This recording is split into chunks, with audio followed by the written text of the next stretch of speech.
ఎదురుమదురు సంఘటనలు జరిగినా అనుకోకుంటే ఎవరైనా నేరానికి పాల్పడ్డప్పుడు నేరం అనేది ఎవరు మనకు చెప్పి ముందస్తుగా సమాచారం ఇచ్చి పాల్గొన్నారు. నేరం జరిగిన ఎంబడే ప్రభుత్వాలు వ్యవహరించిన తీరు అత్యంత కీలకం, అత్యంత ప్రాధాన్యతతో కూడుకున్నది అధ్యక్ష. అందుకే మన రైల్లో జరిగిన సంఘటన పట్ల కానీ అది రైల్వే పోలీసుల పరిధిలో ఉన్నా కూడా మేము తక్షణమే చర్యలు తీసుకోవడానికి అన్ని రకాలుగా పోలీసులను అప్రమత్తం చేసినాం. ఏ చిన్న సంఘటన జరిగినా రాష్ట్ర ప్రభుత్వం అప్రమత్తంగా ఉంటుంది. ఆనాడు ఔటర్ రింగ్ రోడ్ దగ్గర వెటర్నరీ డాక్టర్ను మీకు తెలుసు అధ్యక్ష, సాయంత్రం పూట అక్కడ ఉన్న డాక్టర్ని ఆ రోజు జరిగిన పరిస్థితులు జరిగిన తర్వాత పరిణామాలు మనం అందరం చూసినాం. అదేవిధంగా అధ్యక్ష, న్యాయవాదులు వామన్ రావు గారు దంపతులు స్పష్టంగా కోర్టుకు వెళ్ళి మమ్మల్ని చంపుతారు, మమ్మల్ని చంపే ప్రక్రియలో ప్రభుత్వంలో ఉన్నవాళ్ళు, ప్రభుత్వానికి సంబంధించిన వాళ్ళే మమ్మల్ని చంపడానికి ప్రయత్నం చేస్తున్నారు, మాకు సెక్యూరిటీ ఇవ్వాలి అని చెప్పి హైకోర్టులో పిటిషన్ వేయడమే కాకుండా అక్కడ కోర్టులో కూడా వాదించి వస్తుంటే నడి బజార్లో నరికి చంపినారు అధ్యక్ష. నడి బజార్లో న్యాయవాదులను, హైకోర్టు న్యాయవాదులను నాడు నరికి చంపితే ఈనాటికి ఆ చంపిన వాళ్ళ మీద రకరకాలుగా ఆ రోజు కేసులో ఉన్న వాళ్ళని తప్పించి ఈరోజు సుప్రీంకోర్టులో రాష్ట్ర ప్రభుత్వం సిబిఐ విచారణకు వాళ్ళు కేసు వేస్తే ఈరోజు సిబిఐ విచారణ కోసం రాష్ట్ర ప్రభుత్వం మాకేం అభ్యంతరం లేదు, విచారణకు ఆదేశాలు ఇవ్వండి అని చెప్పే పరిస్థితి. న్యాయవాదులను చంపితే కూడా ఆనాడు ప్రభుత్వము ఏమాత్రం కూడా స్పందించలేదు.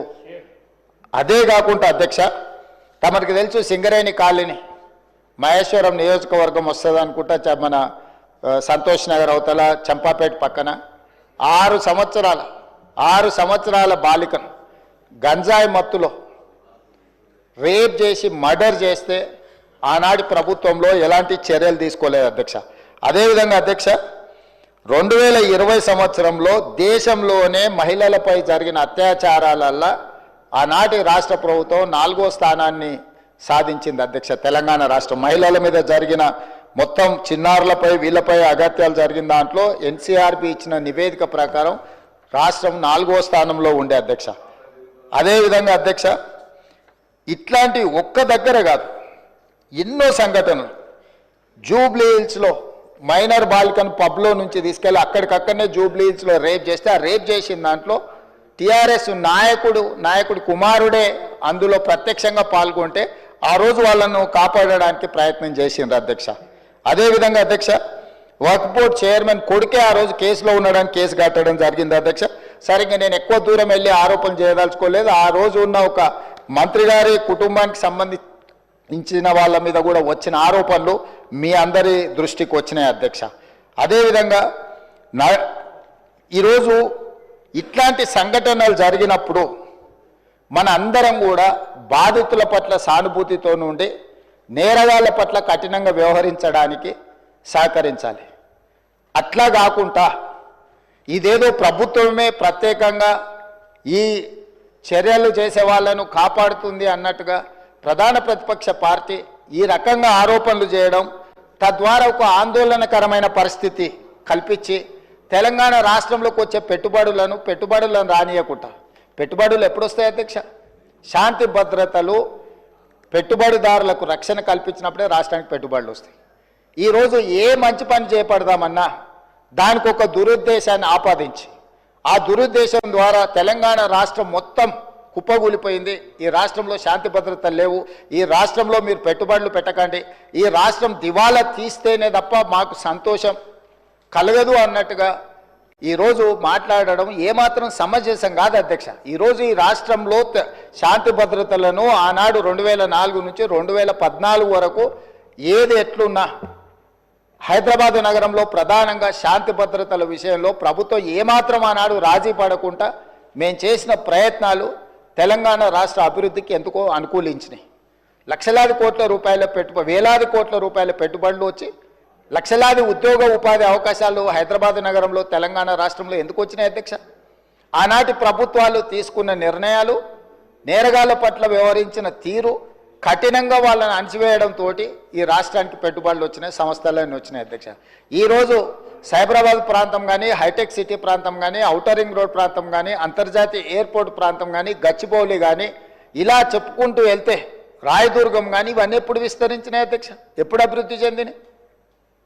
హైదరాబాదు నగరంలో ఒకనాడు ఉమ్మడి రాష్ట్రంలో లేకపోతే అంతకంటే ముందు మత కల్లోలాలు ఉంటే కూడా అందరినీ కూడదీసుకొని అందరిని కలుపుకొని వాటిని అణిచివేసిన తర్వాత ఈ రాష్ట్రం అంటే శాంతి భద్రతలకు ఒక వేదిక అని తయారు చేసిన తర్వాతనే మనకు పెట్టుబడులు వచ్చినాయి అధ్యక్ష.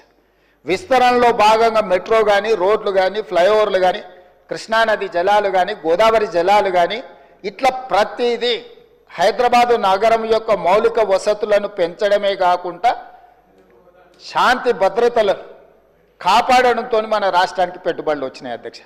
ఈరోజు ఒక మంచి ఉద్దేశంతో చేపట్టిన చర్యలను కూడా మీ స్వార్థం కోసం ఈ ప్రభుత్వం విఫలం చెందింది అని చిత్రీకరించాలన్న ఆలోచనతోని ప్రభుత్వం మీద కాంగ్రెస్ పార్టీ మీద చేసే దాడిలో భాగంగా తెలంగాణ అభివృద్ధి మీద కూడా మీరు యాసిడ్ దాడులు చేసే పరిస్థితులు వచ్చినాయి అధ్యక్ష. తెలంగాణ కుప్పగూలాలన్న ఒక ఆలోచనతోని కుట్రపూరితంగా అన్ని రకాల వేదికల మీద తప్పుడు ప్రచారం చేయడం వల్ల ఈరోజు తెలంగాణ ప్రతిష్టను మసకబార్చే ప్రయత్నం చేస్తున్నారు అధ్యక్ష. దయచేసి తమరి ద్వారా నేను చేస్తున్న విజ్ఞప్తి ఒకటే, ఇట్లాంటి కుట్రలు చేయకండి. ఈ కుట్రలు తెలంగాణ రాష్ట్రానికి ప్రయోజనం కాదు. రేపు భవిష్యత్తులో మీరు అధికారంలోకి రావాలన్న ఆలోచన చేస్తున్నామని మీరు పదే పదే చెప్తారు. చాలా దగ్గరలో వచ్చేసారి మేమే అధికారంలోకి వస్తామంటారు. మరి వచ్చేసారి మీరు అధికారంలోకి రావాలంటే రాష్ట్రం దివాలా తీసి రాష్ట్రం మొత్తం తగలబడిపోయి రాష్ట్రానికి పెట్టుబడులు రాకుండా వచ్చిన పెట్టుబడులు ఇతర రాష్ట్రాలకు తరలిపోయి ఇది జరిగితే ఈ రాష్ట్రానికి ఏమైనా ప్రయోజనం చేకూరుస్తుందా? ఎందుకు విజ్ఞతతోని 10 సంవత్సరాలు ప్రభుత్వం నడిపారు. గతంలో కూడా 20 ఏళ్ళలో 30 ఏళ్ళలో మేము ప్రభుత్వంలో పనిచేసినాం, తెలంగాణ కోసం ఉద్యమాలు చేసినామని ఎవరైతే నాయకులు చెప్పుకుంటున్నారో మీకు సోషల్ రెస్పాన్సిబిలిటీ లేదా only political responsibility, only power మాంగర్స్గా మీరు మారి అధికారం మాకు ఉండాలి, అధికారం పోతే ఒక క్షణం కూడా మేము భరించలేము, అధికారం లేకుంటే ఒక క్షణం కూడా మేము ఉండలేము అన్న విపరీతమైన పోకడలు ఏ రకంగా తెలంగాణ సమాజానికి మేలు చేస్తాయి అధ్యక్ష? ఈరోజు తెలంగాణ రాష్ట్రాన్ని ప్రపంచ చిత్రపటం మీద పెట్టాలి అని మేము చేస్తున్న ప్రయత్నాలను మేము నిరంతరం పెట్టుబడులను ఆకర్షించే ఉద్యోగ ఉపాధి అవకాశాలు పెంచాలని ఏదైతే ప్రయత్నం చేస్తున్నామో, శాంతి భద్రతలను కాపాడాలని మేము నిర్విరామంగా చేస్తున్న కృషి, మేము వచ్చిన తర్వాత అది గణేష్ నిమజ్జనం కావచ్చు, లేకపోతే మొహరం కావచ్చు, బక్రీద్ కావచ్చు, అన్ని మతాలకు సంబంధించిన పండుగలలో ఎక్కడైనా చిన్న చెదురుమదురు సంఘటన కూడా ఏదైనా జరిగిందా అధ్యక్ష? ఈ 15 నెలలలో ఎక్కడైనా శాంతి భద్రతల విషయంలో ఎక్కడైనా మేము రాజీపడ్డామా అధ్యక్ష? ఈరోజు ఈ రాష్ట్రాన్ని దేశానికే ఒక ఆదర్శ రాష్ట్రంగా తీర్చిదిద్ది అత్యధికంగా విదేశీ పెట్టుబడులను తీసుకొచ్చి ఈరోజు ఇన్ఫ్లేషన్ విషయంలో ధరల నియంత్రణలో దేశంలో నెంబర్ 1 అధ్యక్ష. 1.3 ఇన్ఫ్లేషన్ ఉన్న రాష్ట్రము భారతదేశంలో ఏదైనా ఉందంటే తెలంగాణ.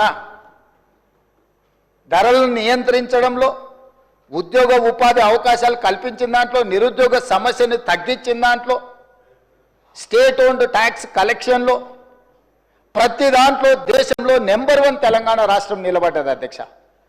దేశంలోనే ఇతర రాష్ట్రాలలో రాష్ట్ర సొంత పన్నుల వసూళ్లలో తెలంగాణ రాష్ట్రం 88% పన్నులను వసూలు చేసి దేశంలోనే నెంబర్ 1 రాష్ట్రంగా తెలంగాణ రాష్ట్రం నిలబడ్డది.